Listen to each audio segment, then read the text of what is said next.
Hello friends, welcome to star online academy.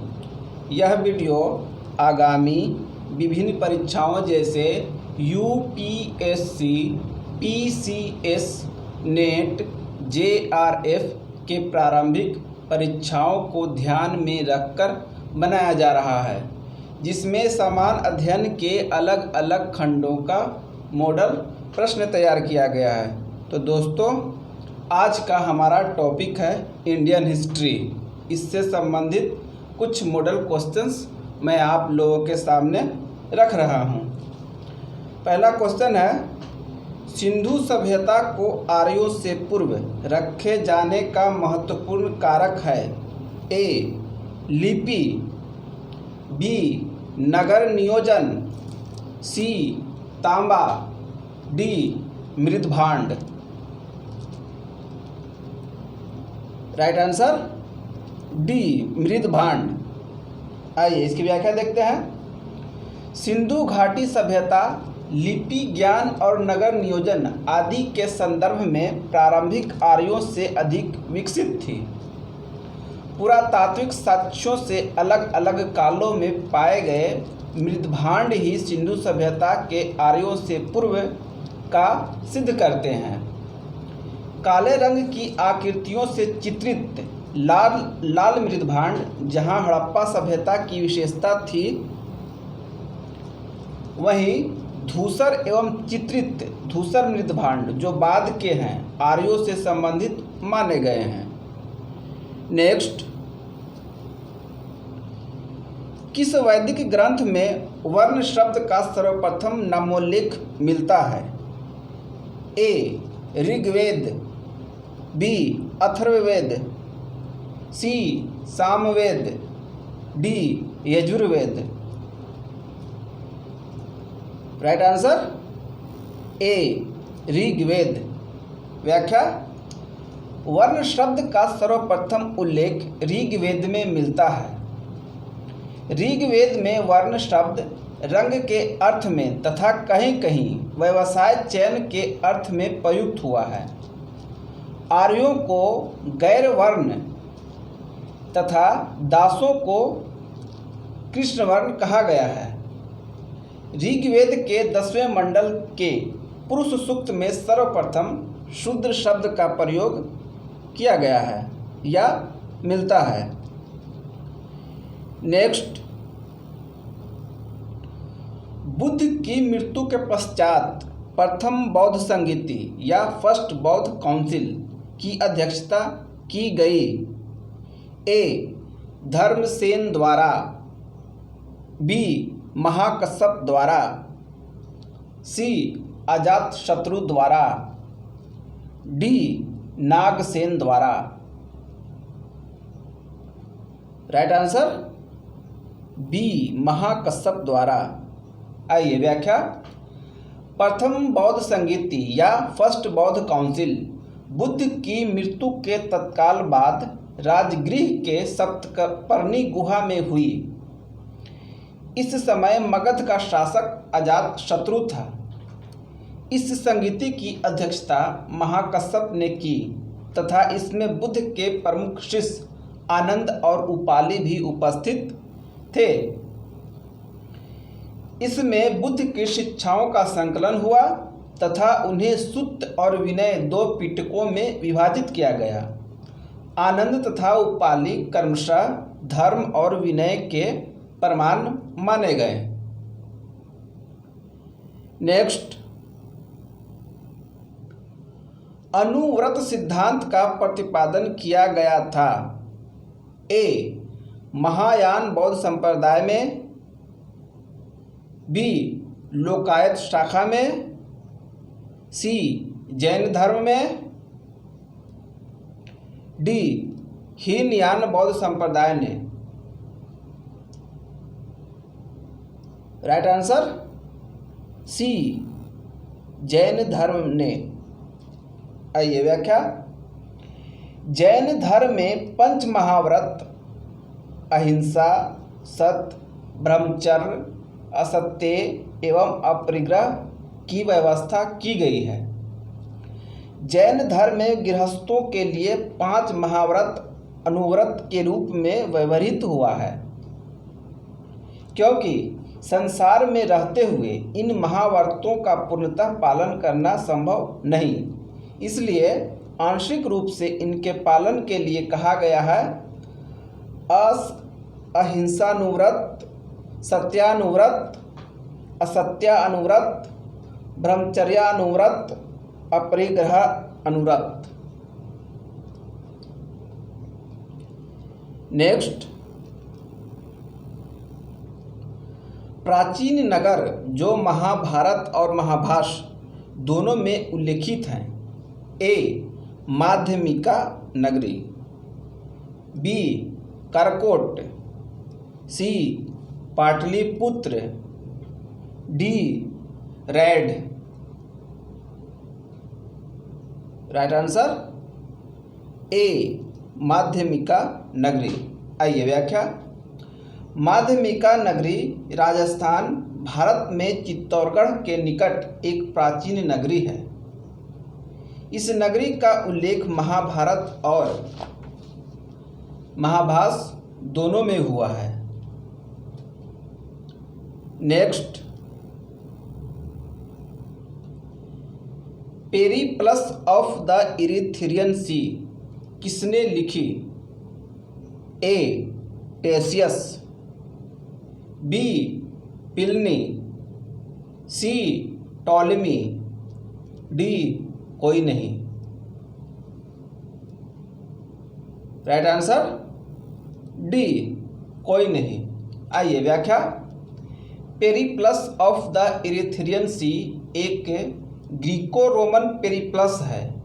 यह Roman यानी मिस्र के बंदरगाहों से नेविगेशन और व्यापार के अवसरों का वर्णन करता है।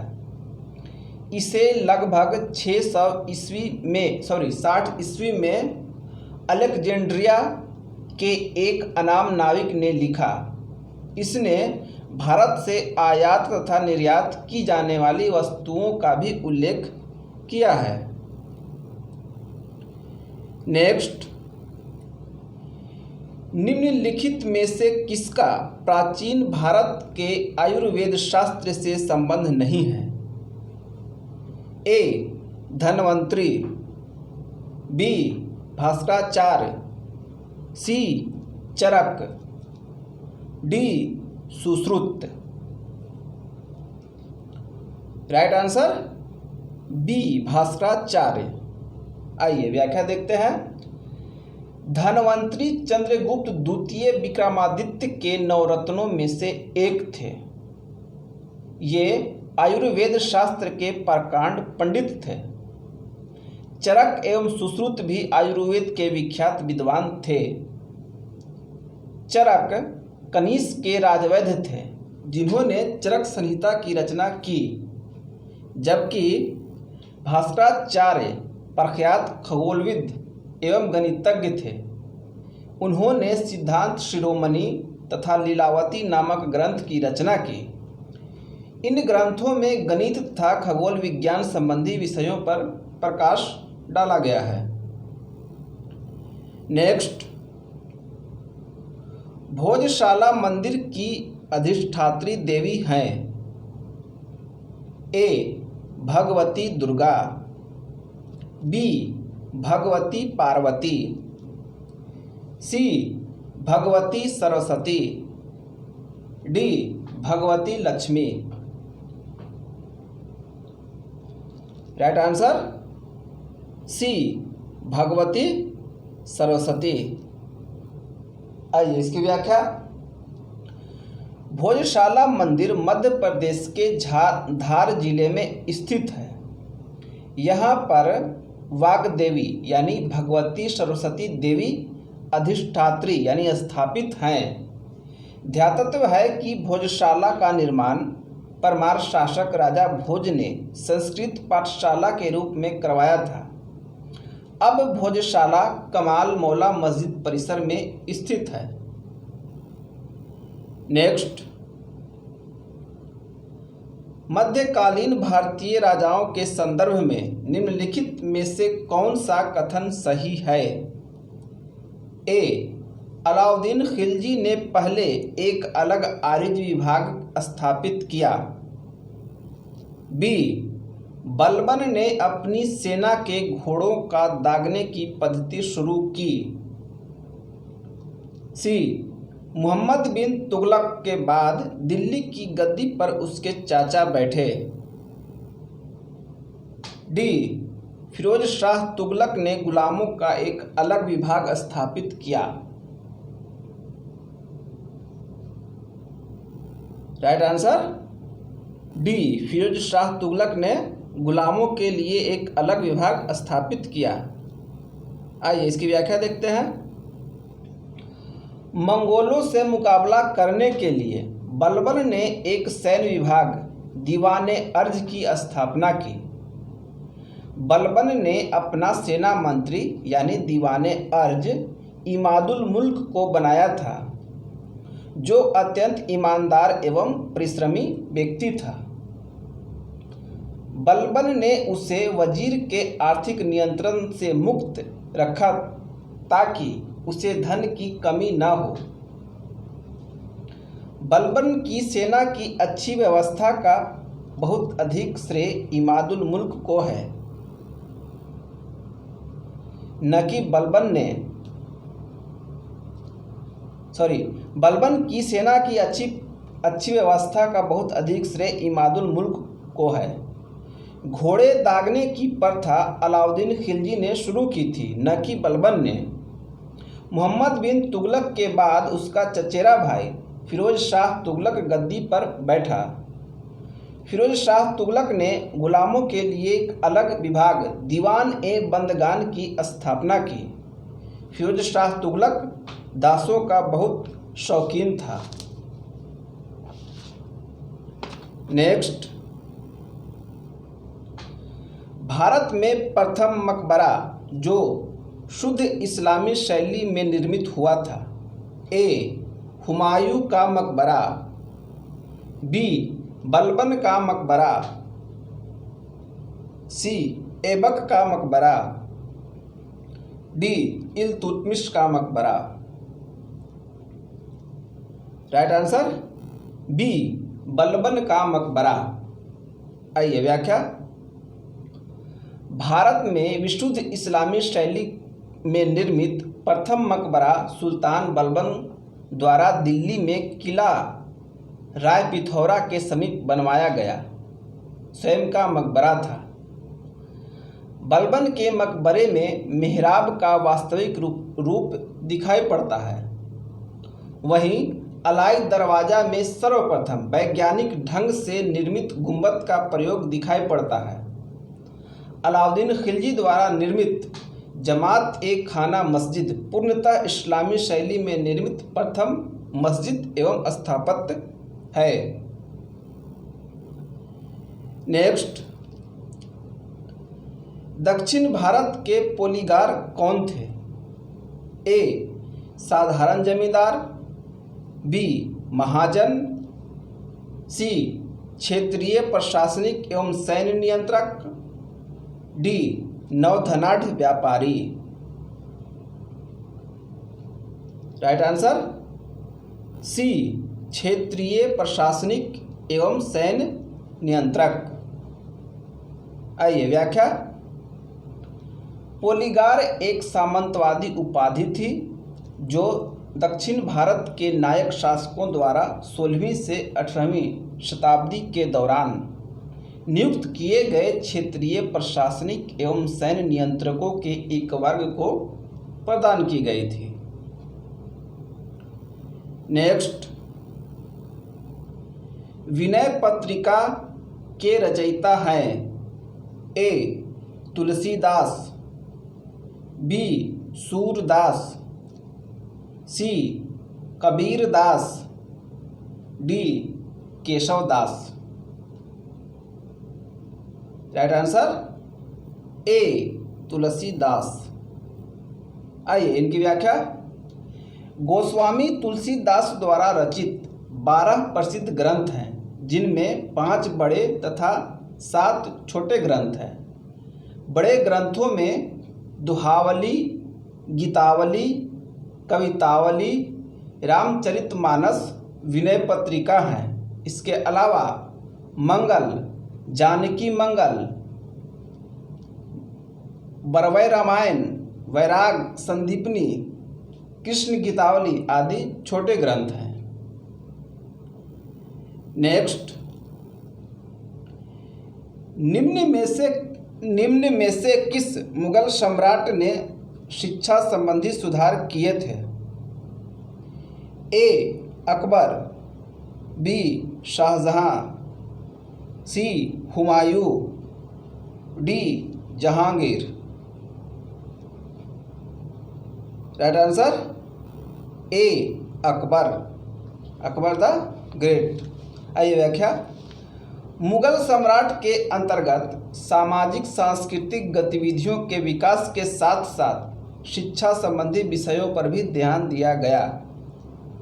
शिक्षा संबंधी महत्वपूर्ण सुधार मुगल शासक अकबर द्वारा किया गया।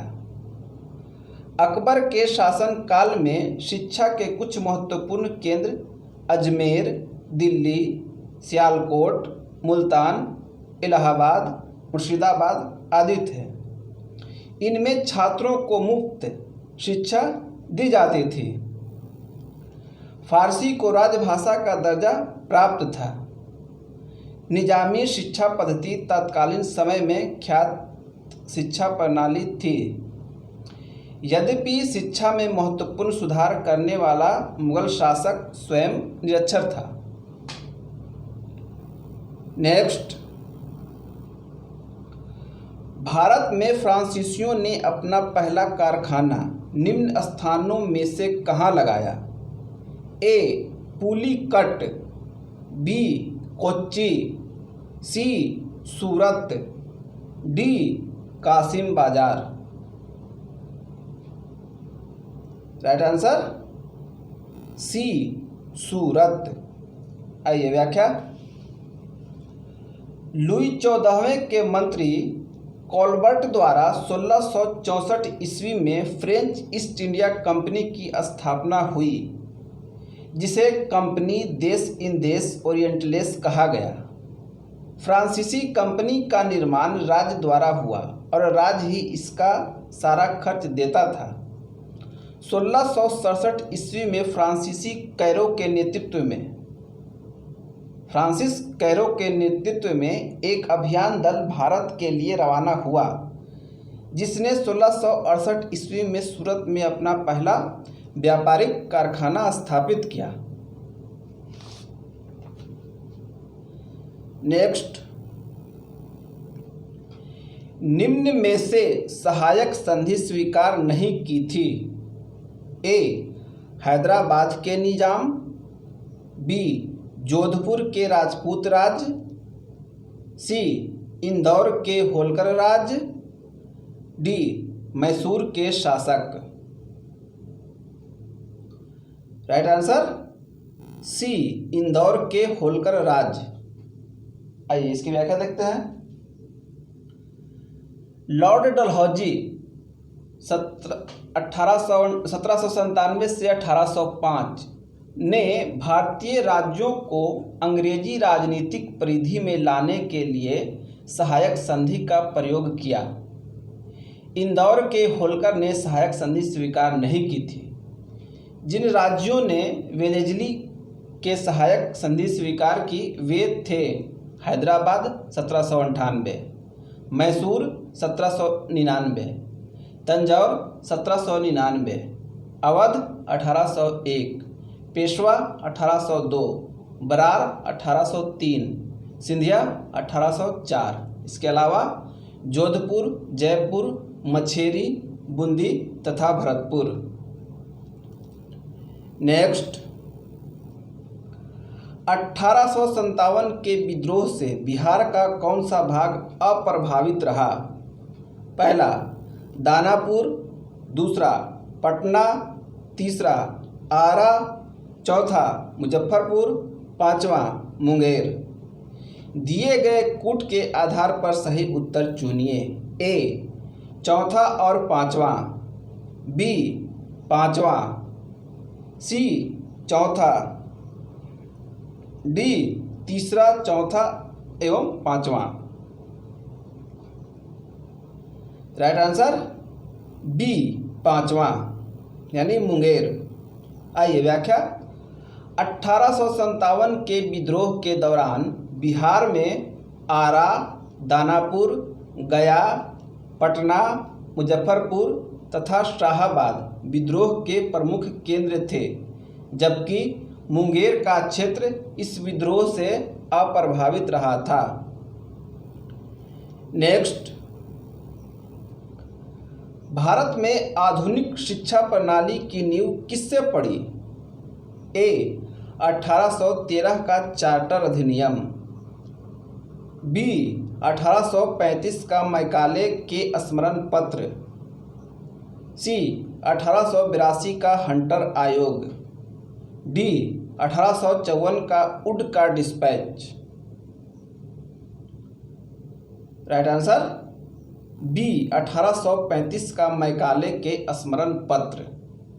आइए इसकी व्याख्या। भारत में आधुनिक शिक्षा प्रणाली की नींव 1835 के मैकाले के स्मरण पत्र से पड़ी। मैकाले ने भारतीय रीति रिवाजों के लिए अपना तिरस्कार इन शब्दों में व्यक्त किया: यूरोप के एक अच्छे पुस्तकालय की एक अलमारी का एक कक्ष भारत और अरब के समस्त साहित्य से अधिक मूल्यवान है। लॉर्ड विलियम बेंटिंक के काल में 7 मार्च 1835 ईस्वी के प्रस्ताव द्वारा मैकाले का दृष्टिकोण अपना लिया गया। नेक्स्ट,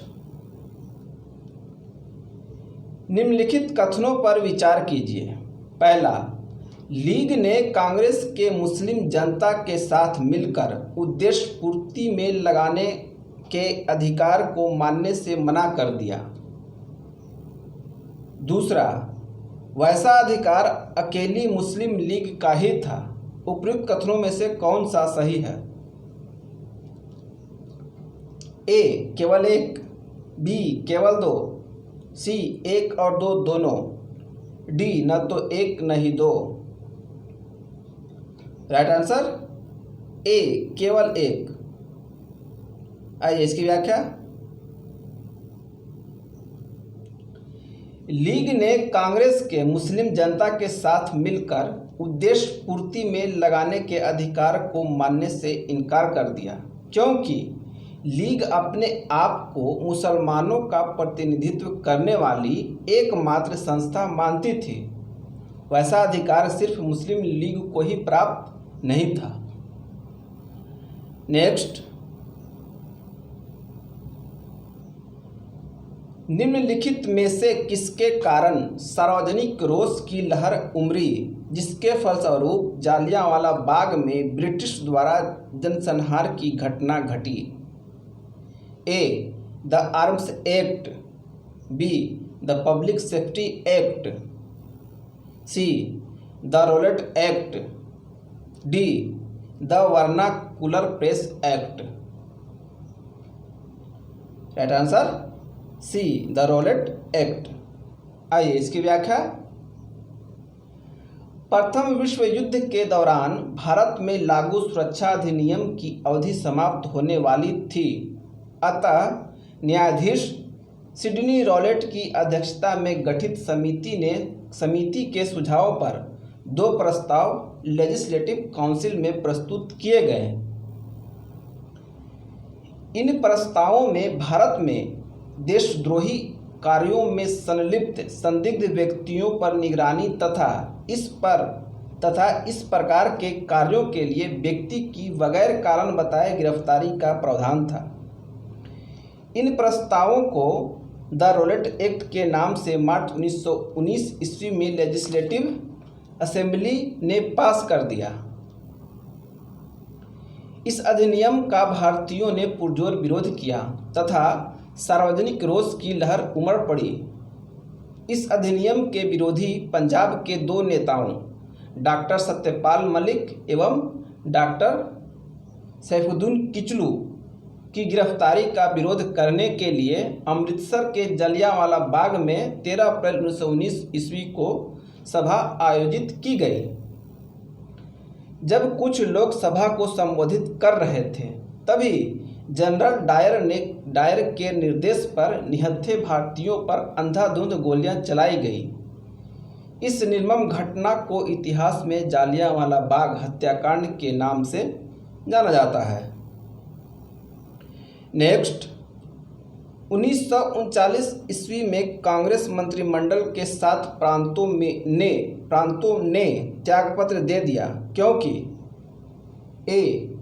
कांग्रेस अन्य 4 प्रांतों में मंत्रिमंडल नहीं बना पाई थी। बी. कांग्रेस में वामपंथ के उदय से मंत्रिमंडल का कार्य कर सकना असंभव हो गया था। सी. उनके प्रांतों में बहुत अधिक सांप्रदायिक अशांति थी। डी. उपयुक्त कथने ए, बी और सी में से कोई सही नहीं है। D right answer. डी उपयुक्त कथन ए, बी और सी में से कोई सही नहीं है। आइए इसकी व्याख्या। लगभग 28 माह के कार्यकाल के बाद कांग्रेस मंत्रिमंडलों ने वर्ष 1939 ईस्वी में त्यागपत्र दे दिया था क्योंकि द्वितीय विश्व युद्ध में भारतीयों की सहमति के बगैर ब्रिटिश सरकार के द्वारा भारत को युद्धग्रस्त घोषित करते हुए शामिल कर दिया गया। तो दोस्तों, आज का ये वीडियो आप लोगों को कैसा लगा कमेंट बॉक्स में जाकर हमें बताएं और अपने दोस्तों के बीच भी ज़्यादा से ज़्यादा शेयर करें। आगामी आने वाले वीडियो के लिए सब्सक्राइब और बेल आइकन को प्रेस करना ना भूलें। अन्य किसी तरह की सहायता के लिए आप हमें व्हाट्सएप कर सकते हैं। नंबर है 9873727085। Thank you.